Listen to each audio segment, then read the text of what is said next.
अस्सलाम वालेकुम, नमस्कार, सत श्री अकाल एंड गुड इवनिंग। मैं हूं आरजू काज़मी और आप देख रहे हैं पॉइंट ऑफ व्यू।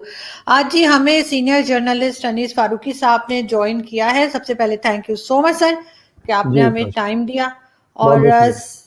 सर आज हम बात करना चाहेंगे इंडिया पाकिस्तान। आप देख ही रहे हैं कि एक बार फिर जो है वो कुछ तो लेटर एक्सचेंज हुए जो 23 मार्च के टाइम पे भी नरेंद्र मोदी जी ने भेजा इंडियन प्राइम मिनिस्टर ने। और जब इमरान खान साहब जो पाकिस्तान के प्राइम मिनिस्टर हैं उन्हें कोरोना वायरस का पता लगा था तब भी इंडिया से लेटर आया था और उनकी तबीयत पूछी गई थी और अच्छी विशेस भेजी गई थी। अब इमरान खान साहब ने उनके लेटर्स का जवाब दिया है शुक्रिया के साथ। और लग ये रहा है कि एक तरह का पीस प्रोसेस चलना शुरू हुआ है और साथ ही ये भी कहा जा रहा है कि ट्रेड भी ओपन हो रही है जिसमें पाकिस्तान जो है वो वहां से शुगर और कपास वगैरह या पता नहीं क्या क्या चीजें जो है वो लेने की बात हो रही है। तो ट्रेड वैसे तो आप जानते ही हैं कि कभी बंद हुआ नहीं इन दोनों मुल्कों का। ऑफिशियली बंद हो गया लेकिन स्मगलिंग का रास्ता भी ओपन था और अफगानिस्तान के रास्ते भी चीजें आती रही हैं। लेकिन अच्छी बात यह है कि ऑफिशियली हो ताकि गवर्नमेंट से इन्वॉल्व हो और इस तरह की स्मगलिंग वगैरह को रोका जा सके और एक प्रॉपर तरीके से ट्रेड होनी चाहिए। आप सर इस बारे में क्या कहेंगे? बहुत बहुत शुक्रिया आरजू, काफ़ी दिन के बाद आपसे मुलाकात हुई। और आपके थ्रू जो मेरे व्यूअर्स और जो फैंस एंड फॉलोअर्स हैं उनको भी सलाम, आदाब, नमस्ते, सत श्री अकाल। और साथ साथ एक छोटी सी वजाहत भी पेश कर दूं क्योंकि बहुत से लोग सवाल कर रहे थे कि काफ़ी दिनों से नज़र नहीं आया स्क्रीन पे। तो कुछ मसरूफियत कारोबारी इस तरह की हो गई थी कि मैं वक्त नहीं दे पा रहा था और I was away from home. जो मेरा होम स्टूडियो है मैं वहाँ नहीं पहुँच पाता था। तो इसलिए मैंने बेहतर समझा कि जब मुझे वक्त मिलेगा मैं पूरे भरपूर अपने उसी अंदाज में उसी तरीके से दोबारा हाजिर होऊंगा। और अच्छी बात ये हुई कि वो आज आरजू काजमी के शो से उसका आगाज हो रहा है एक दो महीने के वक्फे के बाद। तो मैं यही हूँ, वैसे का वैसे ही हूँ और मेरा कोई तब्दीली नहीं आई। जैसे कहते हैं ना सॉफ्टवेयर अपडेट, ऐसा कोई नहीं हुआ। असल में सॉफ्टवेयर अपडेट ऐसा है आरजू, आपने भी बहुत सुना होगा। मैं आपके सवाल की तरफ भी आऊंगा लेकिन हम्म। थोड़ी हल्के फुल्की मौजू पे भी बातचीत होती रहनी चाहिए। सॉफ्टवेयर अपडेट जो है वो बेसिकली हमारा तो बहुत पहले हो गया था। जिस वक्त अंग्रेजों ने हिंदुस्तान पे कब्जा किया हुआ था उसी वक्त सॉफ्टवेयर अपडेट हो गया था। फिर उसके अपडेट्स आते रहे, फिर जिन्ना साहब आ गए तो एक अपडेट और आ गया, लियाकत अली खान साहब आ गए, अपडेट आ गया। फिर खान अब्दुल गफ्फार खान साहब आए तो एक और अपडेट हमने अपने अंदर सॉफ्टवेयर का कर लिया। फिर अकबर बुगटी साहब आ गए तो एक और अपडेट कर लिया। अल्ताफ हुसैन साहब आए तो एक और अपडेट कर लिया। अब नवाज शरीफ और मरीम नवाज आए हैं तो ये इन्होंने एक और कौम को अपडेट दिया है। तो ये सॉफ्टवेयर अपडेट जो है ये इसी तरह का होता है।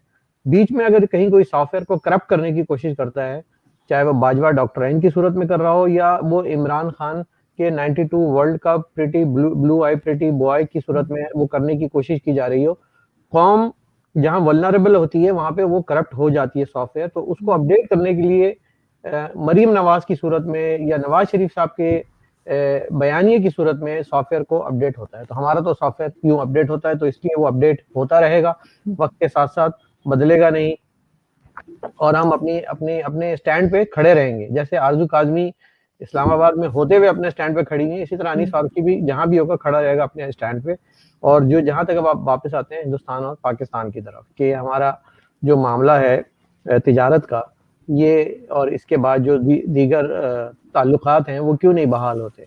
तो आरजू उसमें देखें इतनी बड़ी एक मार्केट है हिंदुस्तान पाकिस्तान के लिए कि जो बिजनेस करे तो पाकिस्तान ही फ्लरिश होगा, कोई और फ्लरिश नहीं होगा। कोई भूटान का फायदा या नेपाल का फायदा नहीं होगा। अगर पाकिस्तान हिंदुस्तान के साथ तिजारत करता है तो उनकी रास्ते खुलते हैं, एक्सपोर्ट इम्पोर्ट होता है, बार्टर होता है, तो आप यकीन करें ज्यादा फायदा पाकिस्तान को होगा क्योंकि एक छोटे रकबा और बड़े रकबे से आप और बड़ी पॉपुलेशन से आपको बहुत बड़ा एडवांटेज मिलेगा। जो जहां तक बात है नीयतों की, इन्नमल अमालो बिन नीयत होता है। आपको पता है कि आपकी नीयत सही होगी तो ये मामला दुरुस्त होंगे। और इंडिया का स्टांस जो है वो कुरान की इसी आयत पर है कि इन्नमल अमालो बिन नियत, तुम्हारे अमालों का दारोमदार तुम्हारी नीयतों पर है।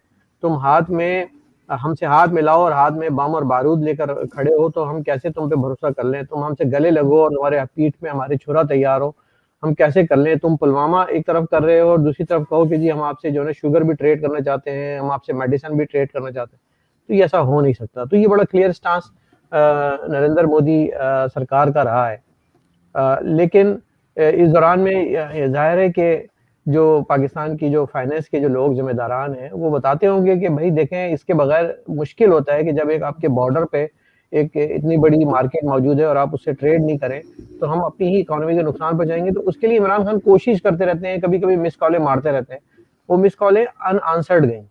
वो इसलिए अनआंसर्ड गईं कि वही नीयतें नहीं थी, नीयत साफ़ नहीं थी। आपने कुछ और सबसे मैं इनका कसूरवार इमरान खान को तो नहीं ठहराऊँगा, क्योंकि उनसे पहले भी जो वाक़यात हुए हैं, वो किसी डेमोक्रेटिक सरकार की जानिब से वाक़यात नहीं हुए थे। वो जो नॉन स्टेट एक्टर गए थे, वो आपको मालूम है कि कहाँ से गए थे, वो किस रास्ते से होते हुए जाते थे। तो वो नीयतें सही हो जाएँगी, मामला सही हो जाएँगे। मोदी साहब ने एक मर्तबा फिर अपने इस अज़्म का इज़हार किया है कि हम तैयार हैं एनी टाइम, आप अपने अफ़ेयर्स को सही कर लें। अगर आपने वो लेटर दुरुस्त पढ़ा हो तो पैराग्राफ नंबर 2 में उन्होंने क्लियर लिखा हुआ है, सब्जेक्ट टू आप अपने अफ़ेयर्स को सही करें, टेररिज़्म की मज़म्मत करें, उसको रोकें, जो टेररिज़्म फंडिंग हो रही है उसको रोकें, तो ये मामला दुरुस्त हो जाएँगे।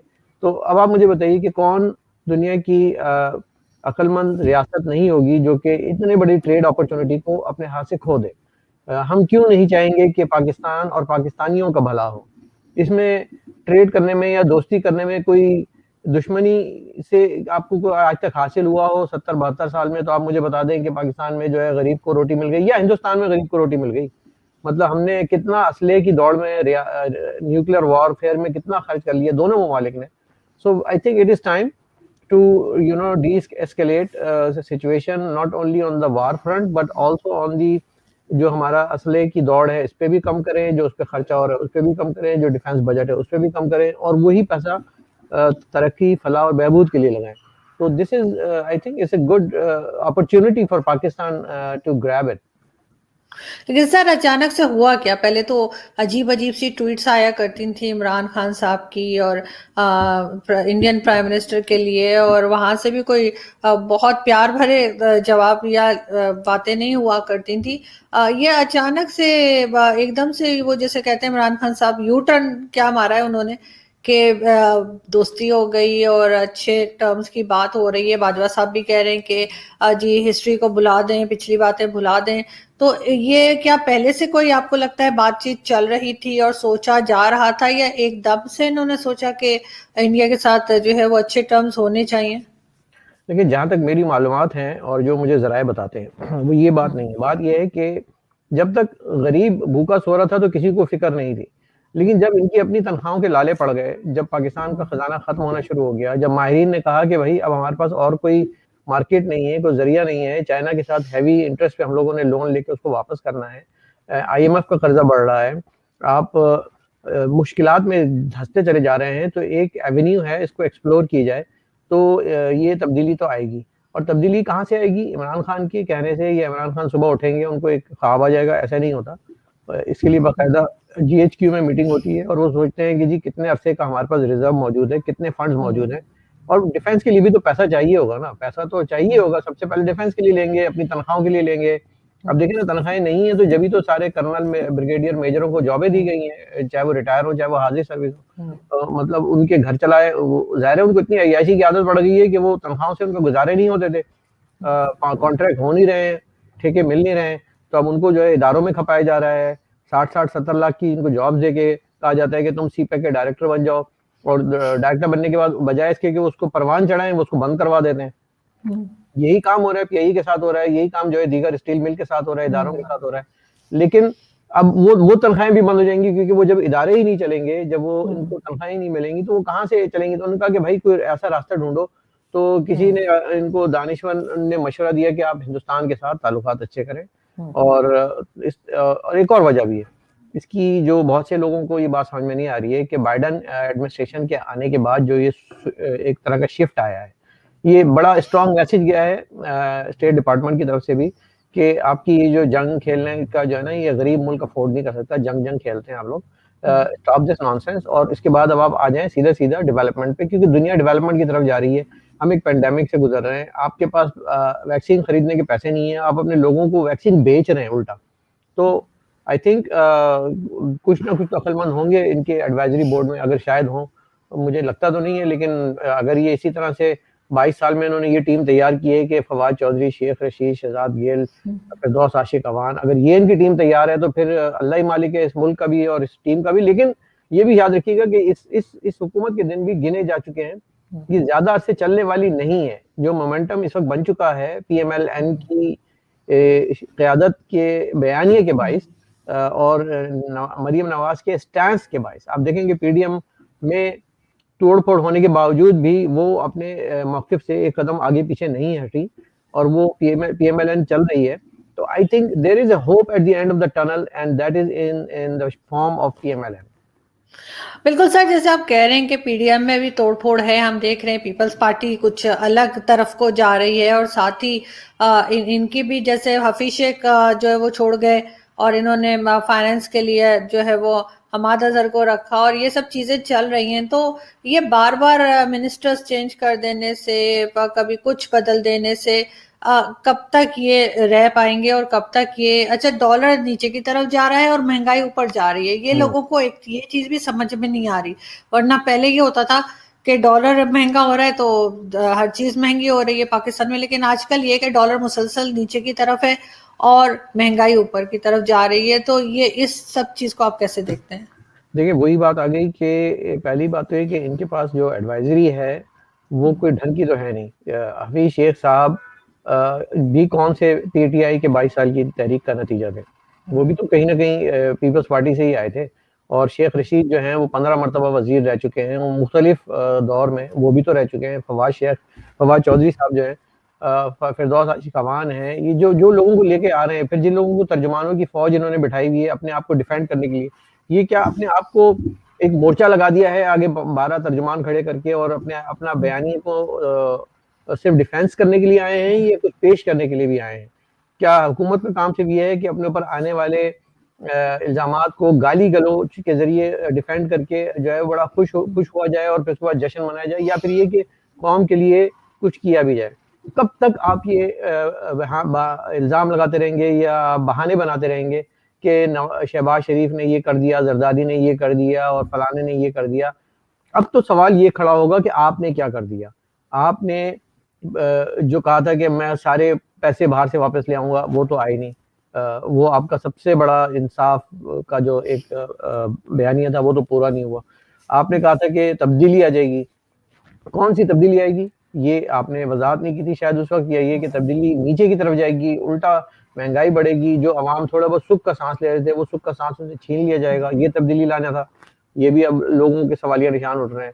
आपकी जो टीम है उस टीम में नाअहल लोगों की भर्ती और भर्ती के बाद उनकी मुतवातिर तब्दीली, हर थोड़े दिन के बाद उसमें वो एक शफ़ल करते हैं, तब्दीली लाते हैं, रद्द-बदल करते हैं काबीना में, कहते हैं कि हमने कारकर्दगी की बुनियाद पे रद्द-बदल कर दिया है। मैंने तो कह दिया था कि एक दफ़ा वज़ीर-ए-आज़म को भी बदल के देख लें, शायद कोई कारकर्दगी अच्छी हो जाए, लेकिन ये सिलसिले चलते रहेंगे। नाअहल हाकिम ही इस सारी गड़बड़ का बाइस होता है और अनफॉर्चुनेटली वो एक्सपेक्टेशन पे पूरे नहीं उतरे बाजवा साहब और बाजवा डॉक्ट्राइन की, फ़ौज की। क्लियर बोलूँगा मैं, साफ बोलूँगा कि फ़ौज इनको लेकर आई थी। वो सीटें जीत नहीं सकते थे, उनको पकड़-पकड़ के, गिन-गिन के, चुन-चुन के कराची से सीटें दिलवाई गई, मुख्तलिफ हलकों से सीटें जितवाई गई, नंबर्ड गेम किया गया, इंजीनियर्ड डॉक्टर्ड इलेक्शन किए गए। तो उसके नतीजे में जब गवर्नमेंट जो बनती है, वो फिर एक लूली, लंगड़ी, अपाहज गवर्नमेंट बनती है और वो भरोसे पे होती है कि कोई मुझे बताए कि मैं करूँ तो करूँ क्या? उनको एक दिन में कोरोना हो जाता है, अगले दिन वो दुरुस्त होके मीटिंगें कर रहे होते हैं। जब उनको फॉरेन फंडिंग केस से बचना होता है, जब उनको बुलाया जाता है नेब में पेशी के लिए तो वो बीमार हो जाते हैं। मतलब कौन-सी दुनिया में हम लोग रहते हैं? अवाम सवाल क्यों नहीं उठाते? कब तक ये मामलात इस तरह से चलते रहेंगे? ये इसका एक ही हल है कि इस गवर्नमेंट को डेमोक्रेटिक तरीके से अब जाना होगा। मैं नहीं कहूँगा कि इसके खिलाफ कोई कू हो, कोई मार्शल लॉ आए या इनको जो है वो धरने के ज़रिए बरतरफ किया जाए, क्योंकि हम कभी इसके फ़ेवर में नहीं रहे। डेमोक्रेटिक गवर्नमेंट्स को कभी भी टॉपल करने के फ़ेवर में कम से कम मैं तो नहीं रहा कि यही एक तरीका है कि मुल्क बेहतर होते हैं। जैसे भी है, लूली-लंगड़ी हुकूमत है, उसको हमें चलने देना चाहिए और डेमोक्रेटिक वे से असेंबली के अंदर से तब्दीली को लाने की कोशिश करनी चाहिए। और पीडीएम ने ये कोशिश की, पीपी ने उनका साथ नहीं दिया, पीपल्स पार्टी ने उनकी अपनी मजबूरियाँ थी, जो भी थी। लेकिन ये वाली तब्दीली अब चाहिए पाकिस्तानियों को। याद रखो पाकिस्तानियों, अब तुमको तब्दीली चाहिए तो ये वाली तब्दीली चाहिए कि ये सरकार जाए जमहूरी तरीके से और एक नए तरीके से एक नए इलेक्शंस हों और उस इलेक्शन के नतीजे में आज़ादाना, मुनसिफाना इंतखाब हों, सबके वोट को इज़्ज़त दी जाए। हर एक सिर्फ ये नहीं कि मेरे वोट को इज़्ज़त दो या वोट को इज़्ज़त दो। वोट को इज़्ज़त दो तो नवाज़ शरीफ साहब ने लगाया, लेकिन वो सिर्फ पंजाब के वोट को इज़्ज़त की बात कर रहे हैं। फिर उनको ये भी बात करनी होगी कि सिंध के शहरी इलाकों के वोट को भी इज़्ज़त दो। सिंध में जिन लोगों को आज आपने कठपुतलियों को लाके बिठाया है, हर जगह अगर कठपुतली तमाशा लगाएँगे तो फिर वो तमाशा ही रह जाएगा। स्टेज जो है वो एक दिन उसका पर्दा गिरेगा। जी। लेकिन सर यही चीज ये पहले दूसरी गवर्नमेंट्स को कहा करते थे कि जब किसी को बुलाया जाए, जब कोर्ट किसी को बुलाती है तो ये बीमार पड़ जाते हैं। वही चीज इमरान खान साहब खुद भी कर रहे हैं।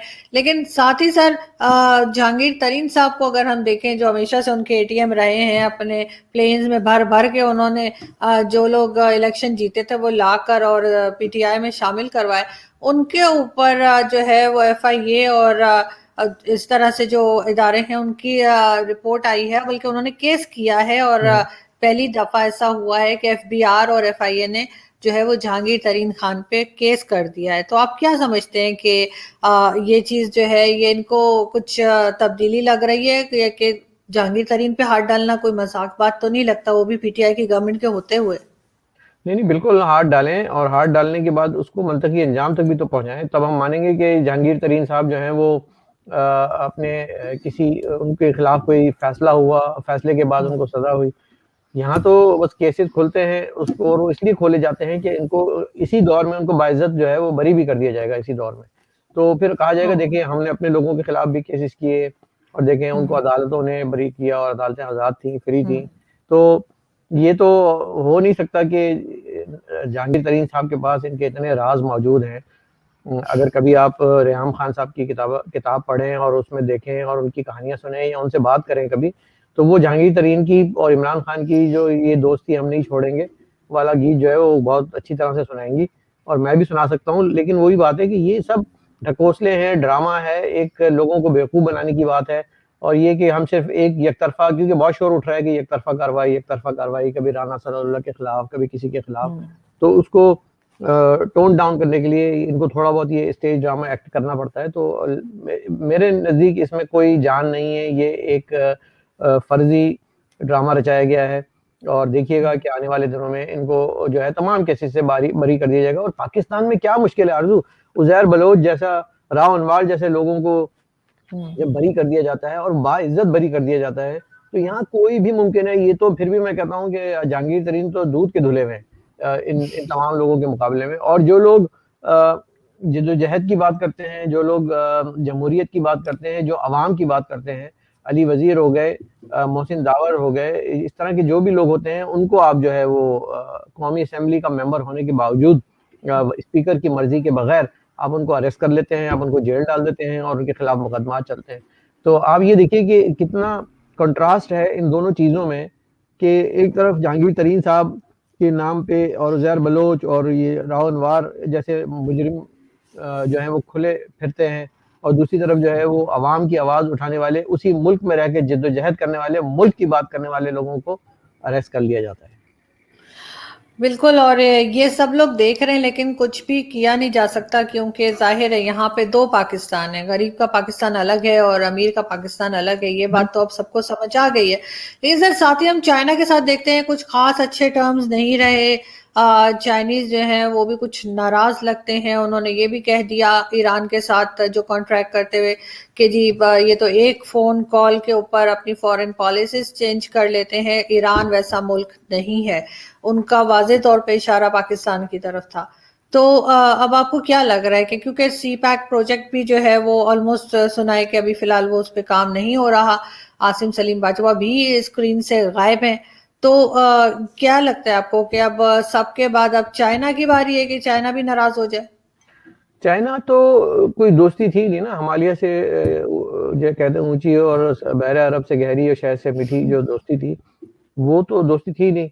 वो तो एक कारोबारी जिसे कहते हैं एक सूदखोर सेठ है एक ऐसा बनिया है जो कि सूद पे आपको पैसे देता है और सिर्फ़ आपको नहीं, वो दुनिया के सब लोगों को देता है। तो वो दोस्ती तो हमारी तरफ से थी, ये एक तरफ़ा मोहब्बत 50% लव अफ़ेयर जो था, ये पाकिस्तानियों की तरफ से है और आज से नहीं, तारीख़ी है। वो एक कारोबारी ज़हनियत के मालिक लोग हैं, वो अपना कारोबार देखते हैं, चाहे वो दुनिया के कहीं भी किसी भी मुल्क में जाते हैं, सबसे पहले वो चीज़ों को गिरवी रखते हैं और उसके बाद दिखाते हैं बहुत सारा पैसा और उस पैसे के पीछे बहुत ज़बरदस्त इंटरेस्ट रेट होता है और वो इंटरेस्ट रेट ना देने की सूरत में वो गिरवी रखी हुई चीज़ें उनकी हो जाती हैं। तो आप अपने बलूचिस्तान को गिरवी रख रहे हैं, गवादर को आप गिरवी रख रहे हैं, आपने अपने शहरों को गिरवी रखना शुरू कर दिया है, आपने अपने शहरों को क्या अपने शहरियों की शादियाँ करनी शुरू कर दी हैं चाइनीज़ के साथ और अपनी इस हद तक हम उसमें दलदल में धँसते चले जा रहे हैं कि वो अब उससे निकलना मुश्किल है। चाइना को ये बात रियलाइज़ हो चुकी है कि Pakistan is not able to repay जो लोन तो छोड़िए इंटरेस्ट भी नहीं पे कर सकेगा, तो उसके लिए उन्होंने अपने आँखें बदलना शुरू जिसे कहते हैं ना आँखें बदल ली उन्होंने अपनी आँखें माथे पे रख ली हैं, बदलना शुरू कर दी हैं। तो वो दोस्ती क्या हवा हो गई सारी और अब आप देखिएगा कि पाकिस्तानी असासे जो उनके पास रखे गए थे, जो भी और जिस भी गवर्नमेंट ने रखे थे, ये सिर्फ़ एक गवर्नमेंट के पीछे बात नहीं है, ये ज़ाहिर है बहुत सारे लोगों की, तो we have to be very careful with China. आने वाली ये या तो मौजूदा सरकार या आने वाली कोई भी सरकार के लिए एक बहुत बड़ा चैलेंज होगा चाइना और उसके लिए आपको दुनिया में अपने आप को अलाइन ऐसा करना पड़ेगा कि आपको बैकअप कहीं से मिल सके। आपने हर मुल्क के साथ अपने ताल्लुकात ख़राब करके रखे हुए हैं। अब आप देखिए ईरान भी आपके हाथ से निकल रहा है, चाइना निकल रहा है, अमेरिका से आपने ताल्लुकात बिगाड़े हुए हैं, हिंदुस्तान हमारा अज़ली दुश्मन है। तो आप अकेले इस दुनिया में रह के क्या कर लेंगे, कैसे जी लेंगे? आपको वैक्सीन के लिए भी इन्हीं ममालिक की आपको कभी न कभी, कहीं न कहीं आपको एक इज़राइली वैक्सीन जो है वो चाहिए होगी। इज़राइली डॉक्टर की, साइंटिस्ट की बनाई हुई वैक्सीन आपको चाहिए होगी। कहीं न कहीं आपको अमरीकी साइंसदान की बनाई हुई दवाएँ आपको चाहिए होंगी। चाइना की वैक्सीन पे अगर चलेंगे तो मैं समझता हूँ कि वो शायद वायरस रुके तो क्या बल्कि फैलना शुरू ना हो जाए। रशियन वायरस स्पुतनिक की बात करते हैं तो वो सस्ती भी नहीं है और वो अभी इतनी उसके ट्रायल पीरियड जो दुनिया की जो मेडिकल इंडेक्स है उसमें वो पूरी तरह से उसको स्टैंडर्ड पे पूरा नहीं उतारा गया है। तो जो 2-3 बड़ी-बड़ी वैक्सिनेशंस हैं वैक्सीन्स हैं उनको आपको इन्हीं ममालिक से लेना होगा, दोस्ती आपको इन्हीं ममालिक से रखनी होगी। तो we have to be very balanced in our foreign relations और ये जो फ़ोन कॉल पे आने वाले सिस्टम है, इसको भी आप अपनी कौमी हमियत और गैरत उस वक़्त आपकी कहाँ मर जाती है जब ये फ़ोन आते हैं और उस वक़्त आप और आपके जर्नैल जो हैं, चाहे वो मुशर्रफ हों, तो एक फ़ोन पे ढेर हो जाते हैं, अपनी शराइत भी नहीं रखते, अपने कर्ज़े भी नहीं माफ़ करा सकते और बस कहते हैं जी सर मैं ठीक हूँ, हाज़िर जनाब कह के आप तैयार हो जाते हैं। आप कारगिल छोड़ के आ जाते हैं, आप बहुत कुछ करते हैं। ये आज से नहीं हो रहा, ये 71 की जंग से, 65 की जंग से ये सब चला आ रहा है सिलसिला। तो अब हमें अपनी जो ईरान वाला ये मैसेज है ना, एक फ़ोन कॉल वाला, इसको भी अपनी कौमी पॉलिसी का हिस्सा बनाना चाहिए कि अब हम किसी का फ़ोन सुनेंगे, हेलो बोलेंगे एंड उसके बाद बोलेंगे I will get back to you after consulting with my elected members of the national assembly senate हमारी एक मुकन्नना कानून साज़ असेंबली है, हमारे मुंतखब अवाम के नुमाइंदे हैं, हम उनसे राब्ता करेंगे और उसके बाद अगर या एक फ़र्द वाहिद फ़ोन उठा के और हाँ जी बोल देता है, तो वो पूरी कौम का नुमाइंदा नहीं होता, उस शख्स को सज़ा देनी चाहिए जो ये हाँ जी बोलता है। लेकिन सर मजबूरी होती है तो ये हाँ जी बोलते हैं और इन्होंने जो अपनी पोजीशन बना ली है वो बस हाँ जी वाली ही बना ली है, इनकी तो हिम्मत नहीं है कि ये कोई बात करें। और दूसरा अमेरिका के साथ भी कोई टर्म्स जैसे आपने भी कहा कि अच्छे नहीं है, वरना जो अभी उन्होंने एनवायरमेंटल समिट कॉल की है जिसमें 1-2 नहीं 40 कंट्रीज हैं, उसके अंदर इमरान खान साहब का या पाकिस्तान का नाम नहीं है, जिन्होंने बड़े दावे किए हैं कि जिन्होंने तो बिलियन सुनामी ट्रीज लगा दिए हैं और पता नहीं क्या कुछ कर दिया है। तो उस चीज को आप कैसे देखते हैं? ट्रीज़ तो ये मुल्तान में लगा रहे हैं ना, आम के ट्रीज़ लगा रहे हैं ना, उसको पहले उखाड़ेंगे फिर दोबारा लगाएँगे, तो ये ट्रीज़ इस तरह से लगते हैं पाकिस्तान में। यानी कि इस हुकूमत को शर्म आनी चाहिए कि जो अपने ही एक जो कहते हैं ना आपके जो इंतखाबी नारे होते हैं, उन्हीं नारों को आप पूरा नहीं कर पाते, चलें वो मजबूरियाँ होती हैं, लेकिन उसके एंटी चले जाते हैं आप, लगाने के बजाय उजाड़ने पे चले जाते हैं आप। जो माहौलियात की बात करने वाले लोग जो हैं, वो अपने ही माहौल को ख़राब करते हैं, अपनी सकाफ़त, अपनी तारीख़ को ख़राब करते हैं, जो मशहूर आम मुल्तान के हुआ करते हैं, जो वहाँ के बागात अब वहाँ उस मालिक की जो भी मजबूरी हो, ये सब बकवास है। ये सिर्फ़ और सिर्फ़ बहरिया टाउन बनाने की लिए कहा गया है। यहाँ तो एक फ़ोन पे जो है वो सॉफ्टवेयर अपडेट हो जाता है, तो मालिक बेचारे की क्या औकात कि वो उस मुल्क में रह के वो उनकी मर्ज़ी का बयान ना दे। तो ये हमें हमें आप पाकिस्तान के चंद मुट्ठी भर लोगों को बेवकूफ़ बना सकते होंगे, दुनिया को नहीं बना सकते। तो ये जितने भी इनके इंतखाबी नारे थे, जितने भी इनकी बातें थी, जितने भी उसमें से अगर कोई एक भी पूरा होता ना आरज़ू, तो मैं आज कहता कि ये हुकूमत जो है वो रहने के लिए लायक है। लेकिन इसमें से कोई भी इन्होंने पूरा नहीं किया। ये न जाने किस नशे में डूबी हुई हुकूमत सरकार है, जो जिसने खुली छूट दी हुई है फ़ौज को। फ़ौज देखिए, फ़ौज हर दौर में और एस्टेब्लिशमेंट हर दौर में जो है वो इंटरफेयर करती रही है, हर दौर में। ये नहीं है कि नहीं किया हो।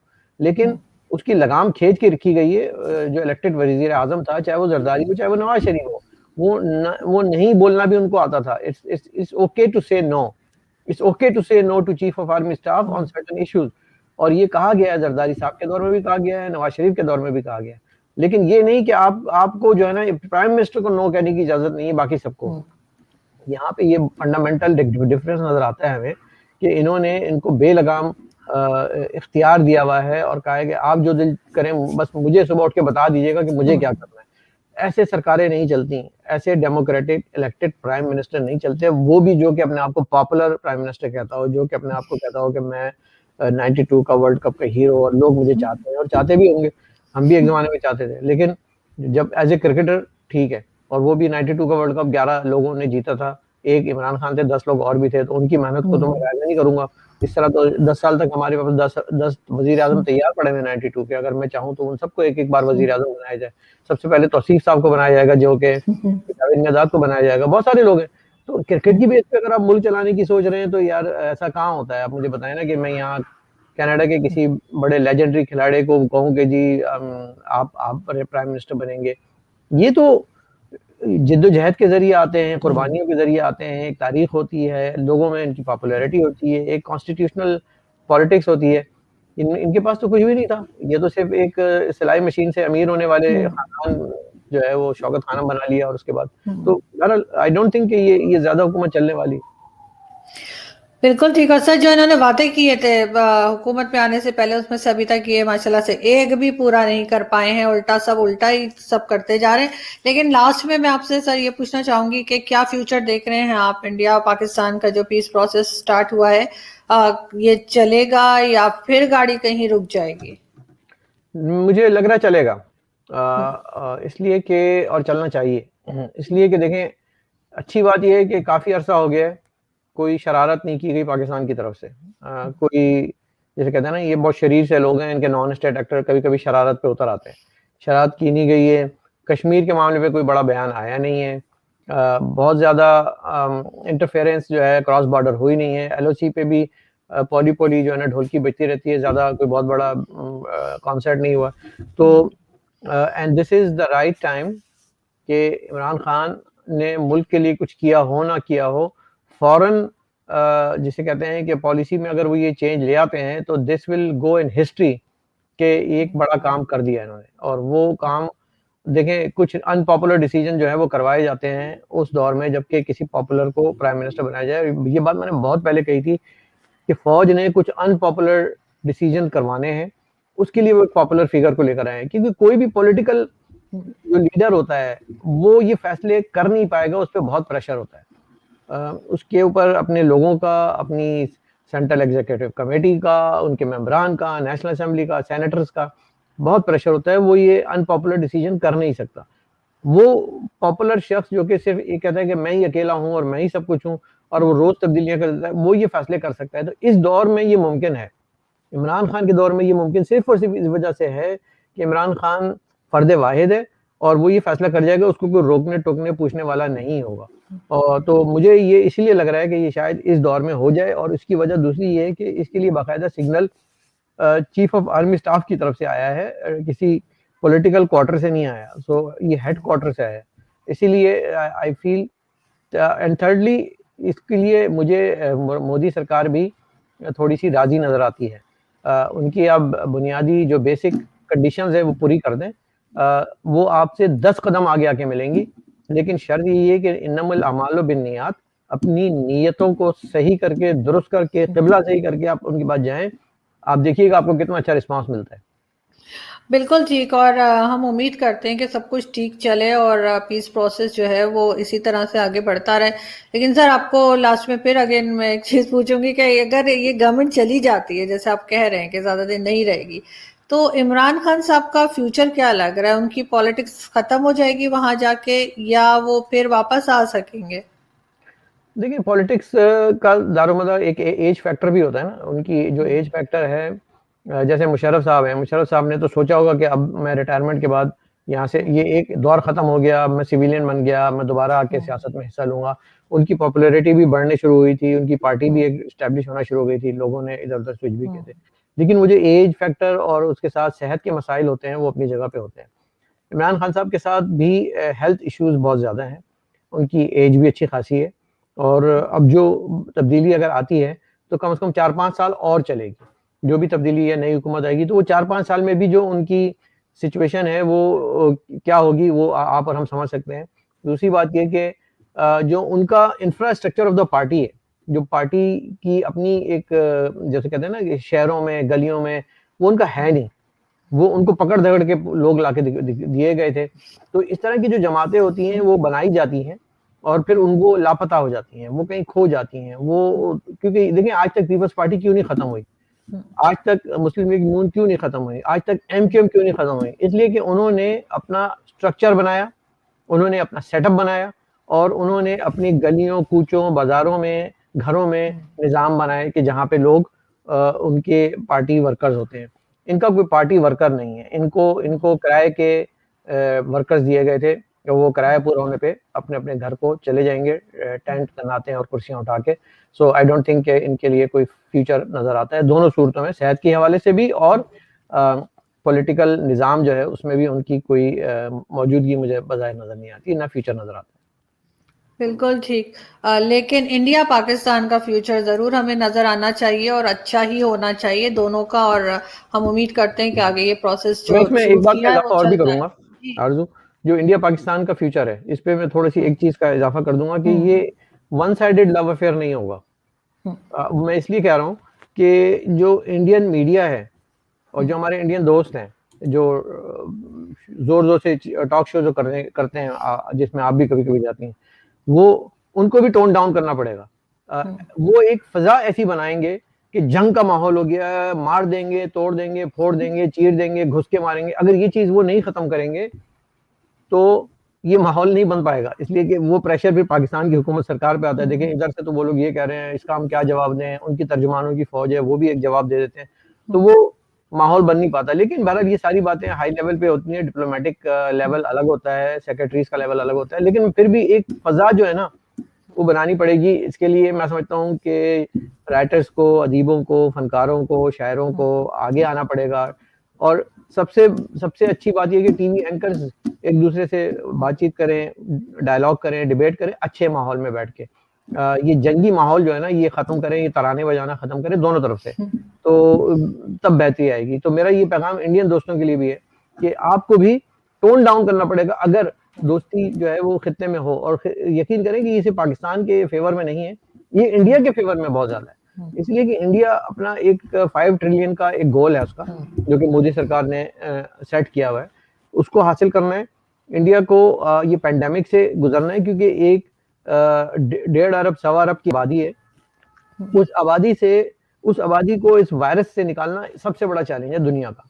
तो वो उनके लिए है 5 ट्रिलियन का आपका गोल है, उसके अलावा आपका जो स्पेस प्रोग्राम है वो है, आपके साथ जो दीगर मसाइल हैं, सैनिटरी के मसाइल हैं जो आप दूर करना चाह रहे हैं, वहाँ पे जो एजुकेशन तो वैसे भी माशाल्लाह अच्छी है। हुँ, तो आपकी सारे ये चैलेंजेज़ आपके जो हैं वो जो ये फ़िक्रें हैं ख़त्म हो जाएँगी एलओसी की, ये फ़िक्रें ख़त्म हो जाएँगी कि आपको यार जवाब देना है, घुस के मारना है, उन्होंने चाय का कप पिला दिया, उन्होंने 93,000 पतलूनें बेच दी, ये सारे मामलात ख़त्म करें, इसको मट्टी पाओ और let's create a cordial environment both sides and then we can progress that is the only way Pakistan को तो सही करना ही करना है बट इंडिया को भी कुछ चीजें दुरुस्त करनी है बिल्कुल आप ठीक कह रहे हैं। और इंडिया ने मेरे ख्याल है काफ़ी हद तक चीज़ें करनी शुरू कर दी है, क्योंकि आज भी मैं एक इनके यहाँ की डिबेट में गई थी और बड़े सुकून से बात हो रही थी कोई किसी के ऊपर चिल्ला नहीं रहा था।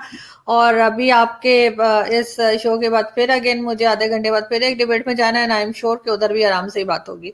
तो वो थोड़ा थोड़ा करके उन्होंने भी, क्योंकि अच्छी लगे या बुरी लगे, जब आपने बुलाया है और तो आपको सुनना भी चाहिए। तो वो चीज इंडियन मीडिया जो है वाइस पिक कर रहा है। और आई होप कि अब पॉजिटिव चीजें लेके उनका मीडिया और हमारा मीडिया भी दोनों को चलना चाहिए।